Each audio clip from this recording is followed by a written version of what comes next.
Kelompok Houthi Yaman mengancam sekutu Israel Amerika Serikat buntut serangannya di wilayah Atan Sana'a pada Minggu 20 April 2025. Merespons hal itu, Houthi akan melakukan serangan balasan yang mengancam jalur perdagangan dunia. Diketahui wilayah-wilayah yang dikuasai Houthi menjadi sasaran serangan udara hampir setiap hari sejak Maret lalu. Operasi itu bertujuan untuk menghentikan serangan Houthi terhadap kapal-kapal yang melintasi Laut Merah. Mengingat Laut Merah merupakan jalur penting bagi perdagangan internasional.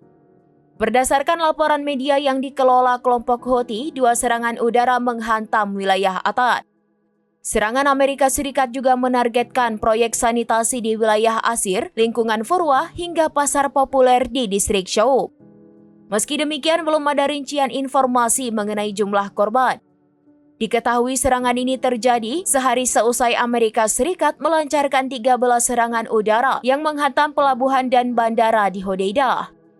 3 hari sebelumnya, Washington juga melakukan serangan mematikan, termasuk menghantam pelabuhan Ras Isa yang menewaskan sekira 80 orang dan melukai lebih dari 150 korban lainnya.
Download Tribun X sekarang, menghadirkan lokal menjadi Indonesia.